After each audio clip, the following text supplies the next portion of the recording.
Our guest today, he is an Emmy-winning actor. He's appeared in more than, get this, 150 film, television, and stage productions, including, check this list, and maybe some of your favorites are on here, The Goonies, The Fugitive, The Sopranos, Midnight Run, Daredevil. He was in Daredevil. What a Benuric he made. The Matrix. We could talk about his resume forever, but let's let him talk about it. Give it up for Joe Pantoliano. Thank you, thank you, thank you. How you doing, sir? Good to see you. Good morning. Good to see you. Here? Right there, yeah. Just a couple of average Joes getting together, having a cup of Joe. A Hoboken cup. It is Hoboken. Where's this from, Carlos? That's a bakery in Hoboken on First in Washington. And it used to be Shoney's. It was a German bakery, and then they bought it in the 60s, I think. Okay. But they were famous for their coffee cake. And once they got on television, the corporation that owns that Food Network said that the brown sugar was too much money, so they started cutting back. Because it used to be this much coffee cake and like that much crumbs, and then they started shutting it down. So now I just went by this morning, and it's like 50-50. Okay. Pissed me off. Yeah, they're right down the hall here. So I went and grabbed that. So the coffee's great. I don't know, maybe we'll get free stuff out of this now. We've certainly pitched them enough, right? Yeah. Maybe we'll get some. I get free stuff anyway. So. Well, that's good. Well, yeah, that's right. Yeah. All right. Well, look, here's the thing. We mentioned some of these. You've been in just about everything. By the way, we have a microphone over there, so if you have questions, you've got to have questions, right? The guy's been in everything ever. Please don't be bashful. No. Bashful. Don't be it. Don't. Why am I getting feedback? Okay, is that better? Yes, you yell like, but that's what you do. That's fine. If you guys want to line up and have your questions, just make sure you don't block anybody behind you, or kind of scooch down or something like that. But yeah, if you've got questions, we'll talk a little bit here, get some background on you while everybody's thinking about their questions. I want to know, again, you've been in just about everything. What do you think is the mark of a brilliant character actor? Because you just sort of blend into these roles, and we say, oh my goodness, there he is again. I think that all actors are character actors, even leading men. The good actors are Harrison Ford or Tommy Lee Jones, the Pacino, De Niro. I think character actor has been, the phrase has been nullified, to represent supporting actor. But the mark of a good actor, period, is somebody that lifts your imagination so that you forget you're watching a movie, that you're being transferred into the story. And that you don't, the idea of not getting caught acting. How do you do that? Is that a technique that you were taught? I know that it takes 20 years to learn that. Really. I talked to Lindsay Wagner. If you don't believe me, you just look at my early work. I talked to Lindsay Wagner. She said she was inspired by James Garner, who taught her this, and you'll see this when you watch The Bionic Woman, that he taught her this technique of almost finding the words for the first time, as you're getting it, not hitting this beat, your line and then my line. It's almost like you see her finding something for the first time, and I thought, how do you do that? Is that a technique that you've mastered? I don't think I've ever really given it any real thought. The idea of, I heard a phrase, I don't know who said it, but if in terms of, like memorization, people, one of the most frequent question I get as an actor is how do you memorize lines? And memorization has nothing to do with acting, really.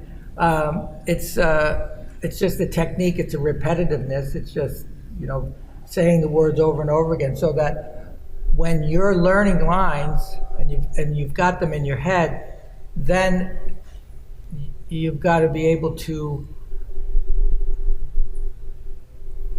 say them in that the thoughts are coming to you, just like right now, I'm trying to find the right way of saying something. And that's really difficult, because you want to, in between action and cut, you also want to be able to, like, okay, what's the scene? What do I want? What am I trying to do? What's, it's the objective, and then there is the obstacle that you're getting from the other person. And so how do I get what I want? What is my logical, continuous behavior of the character according to the given circumstances of the author? And being able to create that. I study like documentaries to see how people are talking and doing interviews and trying to mirror that. But also there's a lot of wisdom in just saying the words, and thinking it. And Garner is a great example because he's one of I really liked his work. But it's just like if you pay attention, eventually the experience is going to rub off on you. As a young acting student who spent many years in acting class, because there wasn't an outlet when I was coming up in show business to be able to practice my craft. So you were able to do that in an acting class by doing scene study, where you pick a scene and you do 3 or 4 minutes of it with your partner, which was great training for movie work or TV work, because you get a call sheet, you go to work, it tells you what scene you're in and how many pages for that day. So usually you're learning, I brush up on the stuff the night before, but also I leave a little room not to memorize, because I want to be able to create the magic of accidents. You have to find those moments, right? You have to find those natural moments. Well, you don't find them ahead of time, But you might get something from the other actor that you have to leave that breathing room, like you don't know. It's like you don't know. Just like in life, you don't know. I don't know. I don't know what your questions are going to be, and so you just don't know. And so I guess listening is very important too, in regards to telling the story, and also in infusing behavior.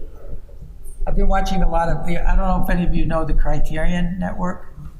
It's a great network, and they have a whole series of silent films, and I've been watching Harold Lloyd, because motion pictures in the beginning, there were no words, there were no verbal punchlines. It was all behavior. You had to tell the story through behavior. And I like the idea of creating behavior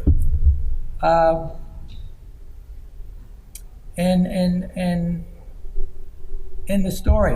The behavior reveals a lot about who you are.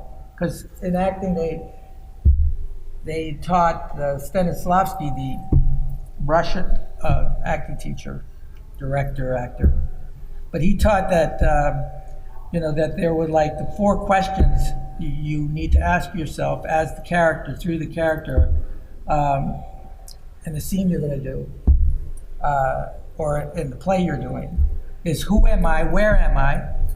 So who am I as character, where am I as environment? That inspires behavior. If we're in the Swiss Alps and 7,000 feet and it's 20 below zero, and that, so it's like, the behavior can be indicative of that. Now, if you're making a movie about that, you're literally in the Swiss Alps. So you don't have, so the natural action of just letting the code work for you. You don't have to invent it. Everything he talked about was theater. So that's the where part of it. What do I want is objective in the scene. Why does the scene exist, and what does that character want with whoever he's playing with? The motivation, yeah. And then what happened before? So those are the 4 questions. That's all like a backstory too, because I know a lot of actors will sometimes, if they don't necessarily have the backstory for their character, sometimes they'll make one up in their head. They say, have you ever done that, where you just sort of say, no, this isn't going to be on screen, but maybe this character did this, or maybe this is what motivates her, maybe they had a rough childhood. Yeah, as long as it's logical within the confines of what the author what his intentions are, her intentions are. You mentioned growing up in Hoboken, New Jersey. Moved to Cliffside Park, New Jersey. Then was it Cliffside Park High School? Yeah, I went. I moved when I was starting 9th grade, so we wound up in Fort Lee, New Jersey. So I went to Fort Lee High School for 6 months, and then I went to Cliffside Park Middle School. Finished up that year, and then I went to Cliffside Park High School. What kind of kid were you? Because we see like your roles. We're so familiar with your roles now, and it's just. But what kind of kid were you growing up, and what kind of things were you grooving on at that time? And were any of them like comics or anything like that, or did you get into anything like that? And it's okay if you didn't, if you're at a comic and pop culture convention. I was born in 1951, so I'll be 71 in September. Yes, sir. So I know I'm a little young, but so I've seen like a couple of your movies. Like I really like The Fugitive and The Goonies. So I had a question, like, what was your favorite film to be on, and like who was fun to be on acting with? The Goonies. Like, Wow. It was nice. That was the best. That was the most magical experience I've ever had working on a movie. Nice. Because they don't make movies like that anymore. Back then it was all practical, so you had to build it and you're actually in it. Now it's a blue screen and they create it, and so that was that. But we were talking about me hitting 71, and everybody was really impressed that I got there. Thank you, young man. So far, anyway. Yeah. With all of my friends are dying. Every week I get more people. It comes with the territory at this age. No, I was interested in what you were like growing up, what you were interested in, and what sparked that's interest. What we're talking about. Yeah, that's. Sorry, my bad. You're good. You're good. Yeah, so I was functionally illiterate. I was undiagnosed dyslexic and ADD,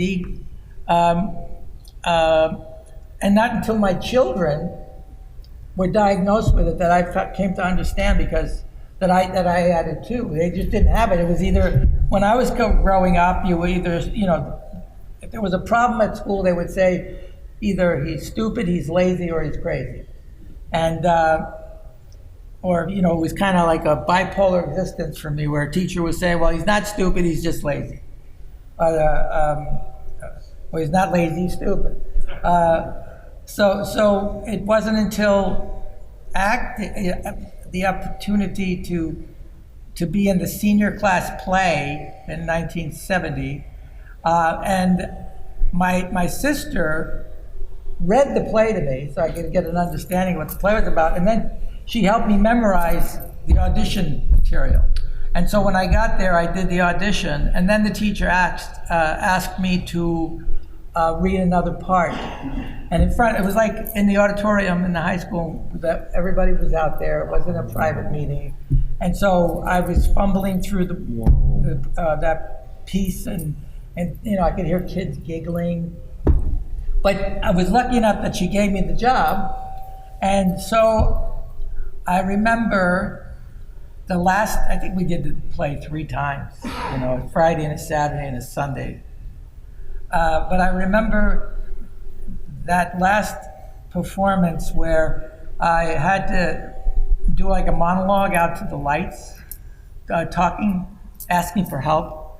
And I could hear some of the people in the audience crying, and you could hear a pin drop. I mean, I had their attention in it was such a magical moment for me that I've been chasing that feeling for the last 50 years.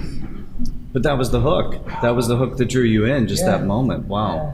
That's, we got ahead of the question. One of my questions, you mentioned the Goonies. I have to ask you, before we get to some more Q&A, the incredible combination of working with director Richard Donner, the late, great Richard Donner, he's so missed, and producer Steven Spielberg. Just from that aspect, I know the practical sets, that feeds the actor, but those two, can you talk a little bit about that and what they brought to it? Well, it was like working in a factory. So Spielberg, as soon as we had like 60 days of shooting, and we had a drop dead date where the picture was going to be released in like 5 months. They had only 5 months to shoot it, edit it, score it, the whole night. So very soon into our start, like 3 days into our start in Astoria, Oregon, Steven put together a second unit. So you had the Donner A unit and the Spielberg B unit, and it turned out like Steven had directed about, I don't know, 40 or 50 or 60% of the movie. So you're working with two directors, and as a producer, he would come in, or they'd look at dailies. In those days, people still looked at dailies. So Donner was very inclusive filmmaker, and all the kids were invited to dailies every night. Wow. Or when we were on the stage at Warner Brothers, dailies were during lunch. And then Spielberg would see something and he would say, I need pickup shots, and he would shoot the pickup shots. Or he would say, I have a better idea, I'd like to do that scene again. And we'd reshoot the scene. So in the course of my experience with those two gentlemen, I came to understand that movie storytelling is based on the choices that you make and how you imagine and then execute the sequences. And I'll give you an example. We did the scene where the Fratellis are chasing after the kids. There's like a waterfall and we have to walk over a log. We walk over, Francis slips and lands on his nuts, and then Jake comes to help him, and then they get washed away in the falls. So we shot that with Donner, and it was fairly clear cut. I walk on the pole, I slip, I fall. So Spielberg sees it, he goes, I want to reshoot that sequence. And he goes to the stunt coordinator and he said, I need somebody, I need a stunt double that's going to be able to make a 360-degree flip backwards and land on his nuts. It's a very specific direction. And so they, it took a couple of weeks to find somebody that A, was a gymnast, and B, that could look enough like me. And they got a kid who's UCLA, second year UCLA, and he was a gymnast there on a full scholarship. And they brought him in, and I watched him practice this flip for 3 days on a mat, and working his way to the log. And on the day, they padded him up, tied him all up, and on 3, they rolled it, and then they said, "Okay, Spiro," and this is how he did. He went 1, 2, 3, and he went all the way up, flipped, and if you remember that moment, in fact, next time you watch the Goonies, freeze frame it, do slow-mo. You can do all that stuff now. Yeah. He did it in one take, but he was so good, and he was such a great double for me. He wound up doubling me for like 8 years, and on his way up, he became a stunt driver. He learned, he quit school, and and now he's one of the most sought after second unit car chase. He does all of the Fast and Furious. He did Bad Boys. I saw him years later for Bad Boys for Life. I hadn't seen him in 12 years. Just an amazing story how these wonderful accidents occur. Started out by getting his junk crunched by Spielberg. I mean, that's when I did Baby's Day Out, they needed a double to double the baby. So they put it, they didn't have computers then, but it was a database for short people or tiny people. And Vern, who wound up being Mini-Me, he was working in Atlanta for AT&T, answering phones. And they brought him out, and the stunt guys fell in love with him. They took him on their next picture. He was an Ewok. And then he became Mini-Me. Yeah. You guys have questions? There's a microphone right here, too. And before we go off, Goonies 2? Goonies Hope so. 2, right? They've been talking about it for long enough. Yeah. Do they talk to you enough about it? Like, do Not you? yet. I mean, I'll let him talk and then I'll. All right. I'll get back. We'll get back to Goonies 2. Yes. What's it like working with Tommy Lee Jones? I love working with Tommy Lee. We've worked together 3 times now. You know, we did The Fugitive, and then we did the sequel. What was that called? U.S. Marshals. U.S. Marshals, and then we did a terrible movie. I don't even, with Morgan Freeman and the great Glenn Headley and George Wallace. The hell, I don't know what he's, but you know, I love working with him. Is he as intense in person as we see on screen, or is he? I mean, he is that good, but He's, you know, he's got a great sense of humor. I can't say I've learned a lot about the craft of acting from working with him. You want to finish your question? What's the best thing you've learned from Tommy Lee Jones? And by the way, he does have one of my favorite lines in cinema history is when Harrison Ford says, "I didn't kill my wife," and he says, "I don't care." That to me is absolutely it's one of the most quotable lines ever. He came up with that line, and I remember we talked about it last time I saw him, and I said, "You remember when you were pitching that?"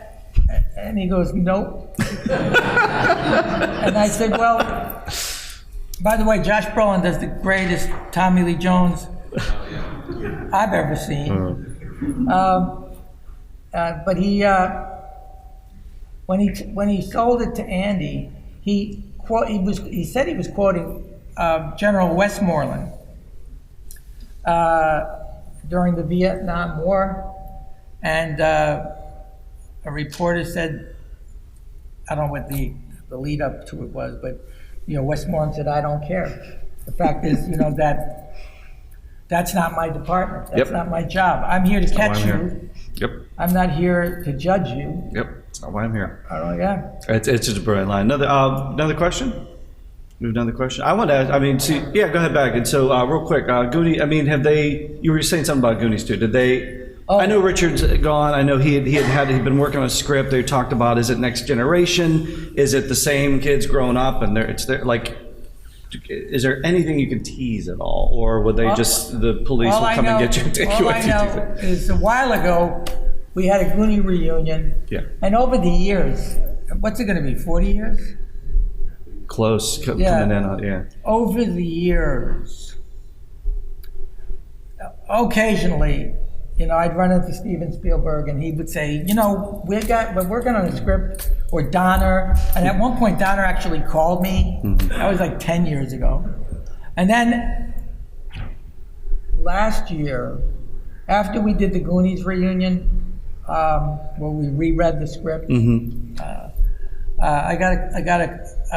and I got a text from the guy who created the Goldbergs, and he pitched, you know, apparently he pitched Donner an idea that he would only show us the first 3 pages of, and you know, and that was the sequel version.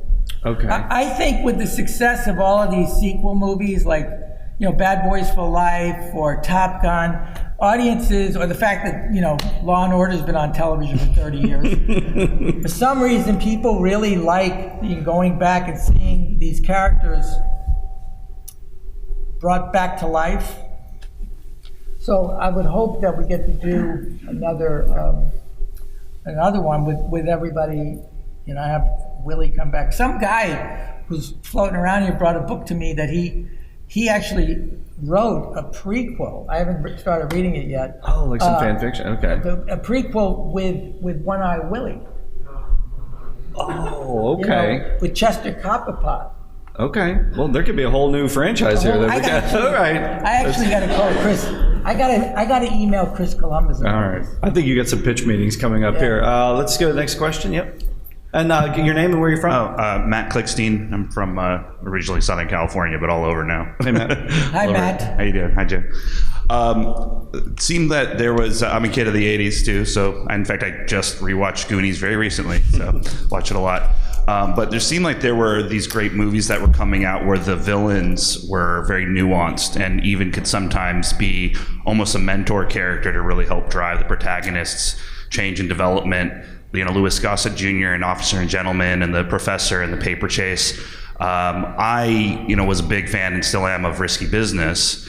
And I love how that character almost starts off, even in name, being a little cartoonish and kind of almost cliche, but then really was very nuanced. And there's some great moments, whether it's his connection to the girls or even to Joel, the Tom Cruise character, where he was villain, but also did help to create and motivate the development of not only the film, but the character himself, and was in some ways almost a father figure with the parents gone. I'm curious, especially you're talking about some of your younger roles, how you created that character like that, because I really think a lot of it was you, and the acting there wasn't just the way the character was written, how you could be kind of a little cartoonish, little villainous, but in the end, something of a mentor to Joel. He learned from you. That may be the deepest dive ever into Guido the Killer Pimp I've ever heard in my entire life. So that's what I do. That's trying to remember. 'Cause we made that summer of '82, right? So what is that? 40 years ago? Yeah, I think it was '85. Yeah. It came out in '83. came out in '83. Yep. So we made summer '82. What do I remember about that? I remember rehearsing with Paul Brickman, who wrote and directed it.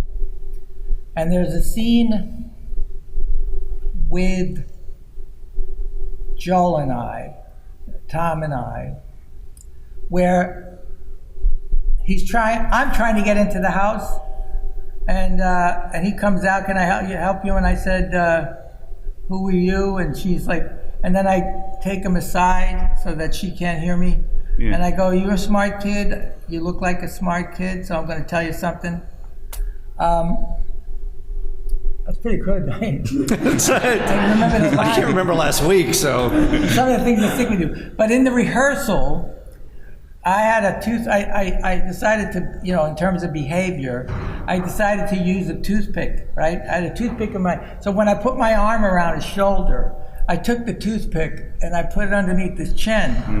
It's a threatening gesture. I thought that would imply, because the character didn't need to be villainous because it was on the page. Right. And I remember an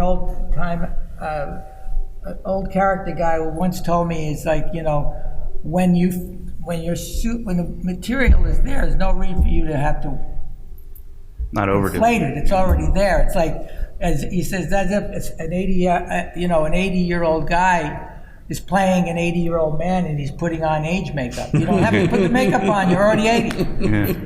But Paul, after the rehearsal, he said, don't do that. And I said, why? He said, because everybody in the movie has to be likable. I need Guido to be likable. Right. And I thought that was really, really interesting, and smart and clear-minded on his part. And if you've written any scripts, I'd like to read them. I have. Thanks for your question. Very smart. Hi. Hello. I'm Tony from New York. I really admire your... That's a big state, Tony. What part of it? Well, born and raised in Queens, in the city. I'm in Yonkers now, though. So. But, so I really admire your body of work and your range, and I'm a big fan. Cheers. Cheers. So I just wanted to ask, if you could choose any way that you wanted for you to die in a movie, what way would that be? Wow, we just went dark. I've died in movies that I didn't die in. I've been in more shit I like to say that 97% of the work that I've done is all shit. You know? I think it means on screen and not career death. That's what we're On screen, yeah. you know, Most I imaginable, couldn't, even I by a couldn't come up dinosaur. with it. I mean, my personal favorite is Bound, in The Way I Died in Bound, with Jennifer. And FYI, I just finished shooting an episode of the new season of Chucky that's coming out, where Don Mancini brought Gina Gershon and me back as a homage to the Bound sequence. And you know, I don't know if you saw the last season of the Chucky TV series. Has anybody seen that? Okay, so Jennifer Tilly is possessed by Tiffany. So Jennifer her spirit is gone, and Tiffany is invaded her. So she's got twins in this story, and there's a surprise birthday party that they throw for themselves because they know that there's something up with Mama, with Jennifer. So she invites, the girls invite Uncle Joey Pants and Auntie Gina Gershon and Auntie Meg Tilly. And we're all in the episode, playing ourselves. Nice. But I can't imagine. I mean, I remember when David Chase was figuring out how they were going to dispose of the Ralphie body, and he called me up and he says, "Yeah, wood chipper." I said, "Nah, I did it in." I did it in no, what was it? Downtown with Tony Edwards and oh God, I did it. I did it, and I said to him, I said, if you're gonna kill me, you got Bound is the show to beat. They created a pretty decent fight scene in that Sopranos. But amputating my head and putting it in a bowling bag was original. Great question. Thank Thanks. you very much. Hello, I'm Nick Howdy. from Rhode Island. Hi, Nick. Nick, yeah. Hi, Nick. So you had mentioned you've been watching or movies with no dialogue and enjoying them, and I just wanted to say in reference to The Sopranos, especially in like the time immemorial scene when you're sitting like front at the table, you don't have any lines in that scene, but your just physical preference is so powerful. Tell me. It's I the don't. scene- I'm not sure what. I remember what you're talking about. It's the scene when Tony invites all the captains and say they're not kicking up enough money to Uncle Junior, and you don't have any lines, but your presence in that scene is so powerful. Really? But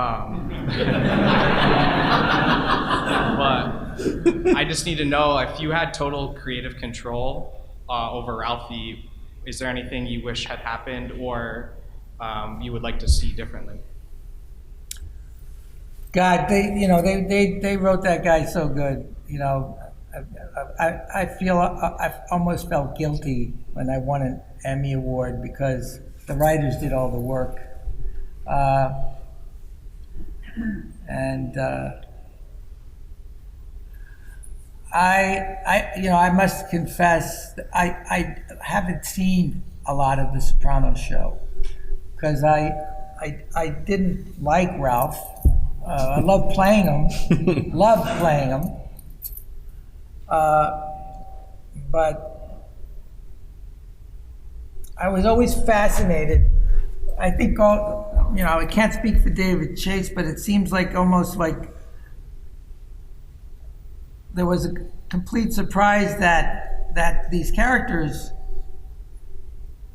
were loved so much.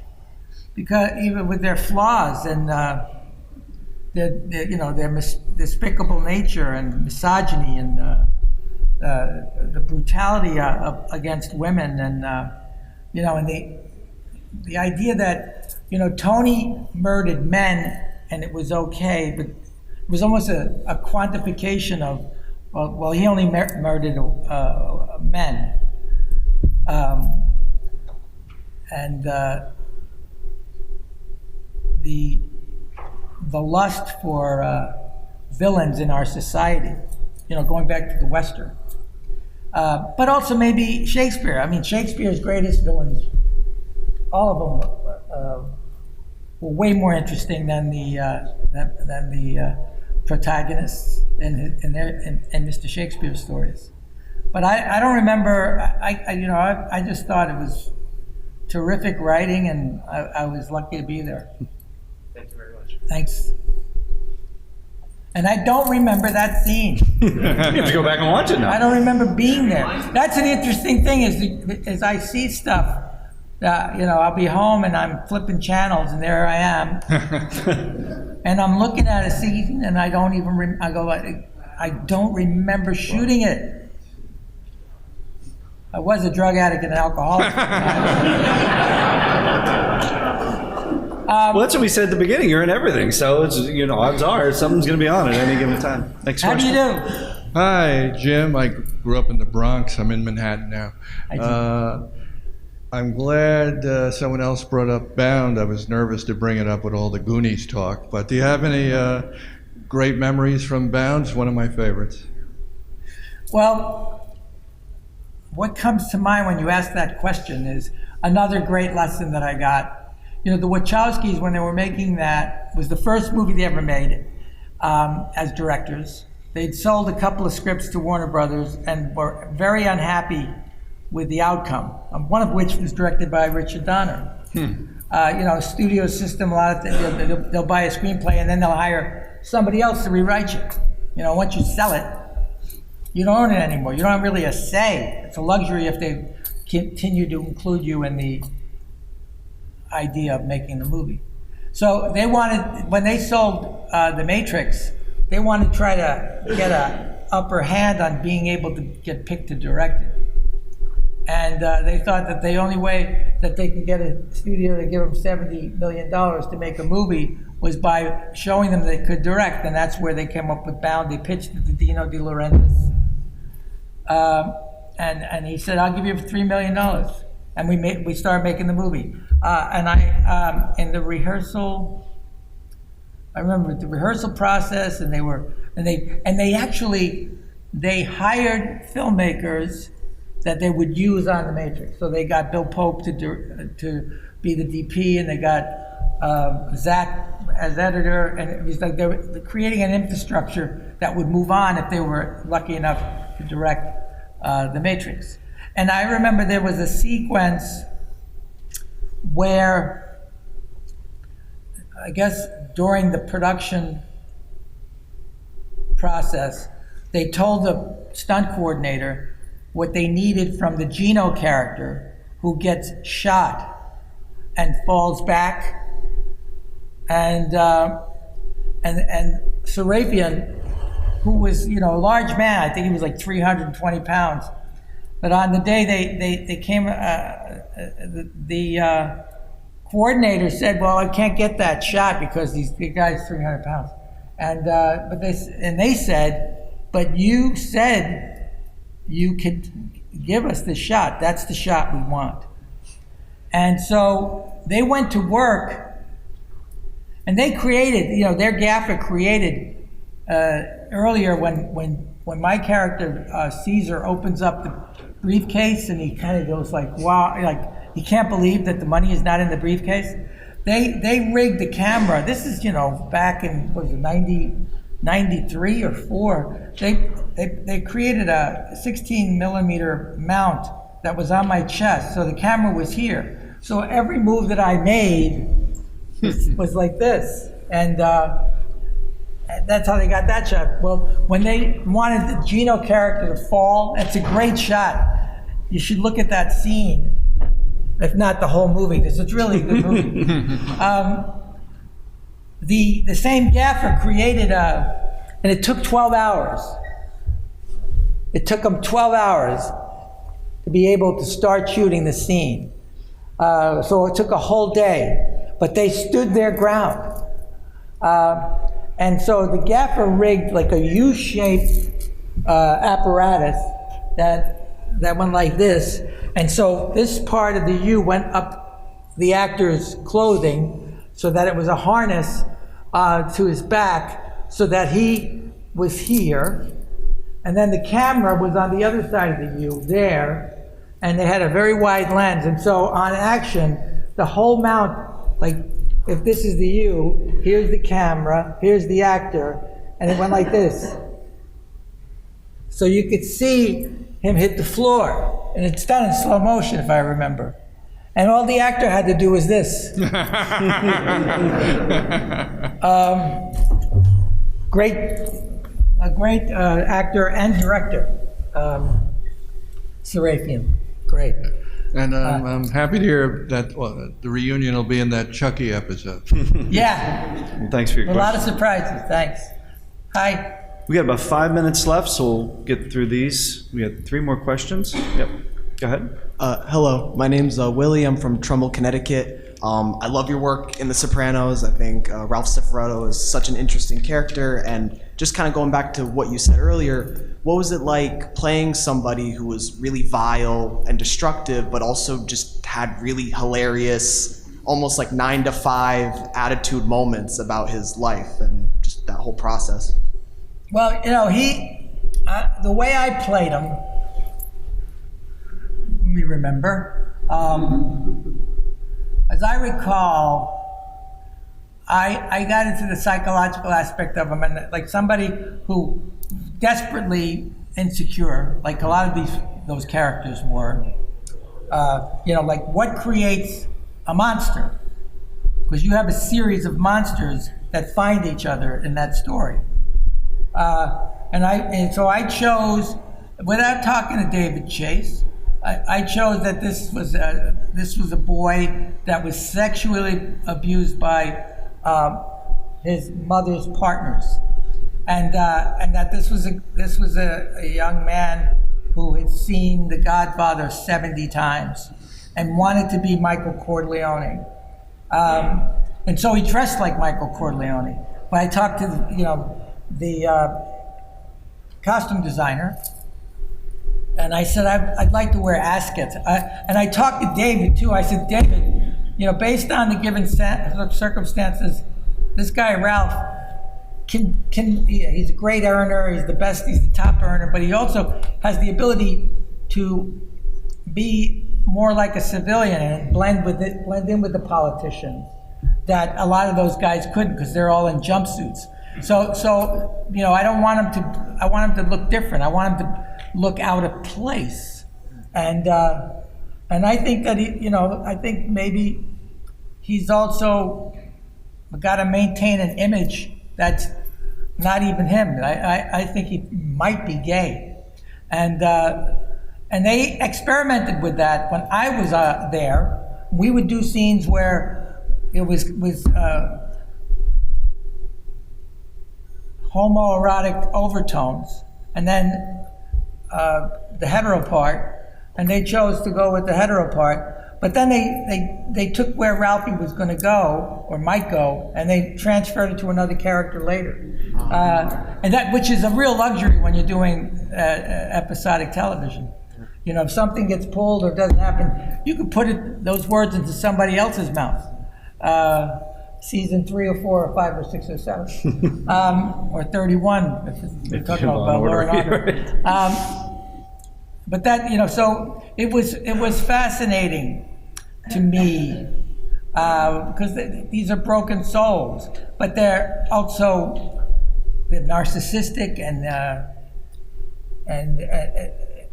they're justified in their behavior. It's terrible. Well, that's the other thing is I came up with I chose that. I noticed that in the way that David was writing this character, that every time that he got violent, it was a reaction to somebody that was violent toward him. And the first time I did it there's a scene where I got Jackie Jr. and I'm shaking down the guy at the refuge. Yeah. And as we were doing the scene, we were rehearsing, and the director, Robert Patterson, there was a set dressing. There was an airplane, a plastic model of an airplane next to the telephone. And I said, I got the prop guy. I said, how many of these you got? And he said, that's it. That's the one. That's it. So I said to the director, I said, what do you think about this idea? And I gave him a whole series of things that I wanted to do. And he said, that's great, let's do it. So I got wardrobe to work on the actor, and with a razor blade, they loosened the seams in the back of his pants, because when I took his wallet, I wanted to do it with such force that his pocket came off with the wallet. And I wanted to use the phone to punctuate something and smash because he comes at me with a baseball bat. So that I smash the phone. He comes at me with the baseball bat, which gives me permission to, beat him close to death. And the same thing with my girlfriend, as written, in that scene with the girl, my wife, my impregnated girlfriend. I say something really nasty to her, and then she slaps me. And that gave me permission to beat her to death. Because she she drew first blood. That guy drew first blood. I just thought that was fascinating.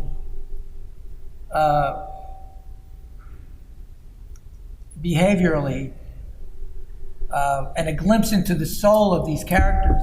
Like when Ralphie, when his son goes to jail, is catching arrows in the backyard and is now, in a coma. And he's riddled, for the first time, now he's got guilt.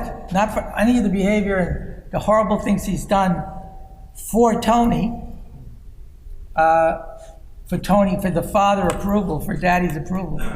Yeah, so all those things are really interesting to me. Thanks for your question. We're about out of time, so we gotta go speed round on these last two. So give us some real quick ones. Hi, this is Maisie Richardson-Sellers, and you are watching Fandom Spotlight. Be a legend and hit that like button, and most importantly, have fun and follow your fandom.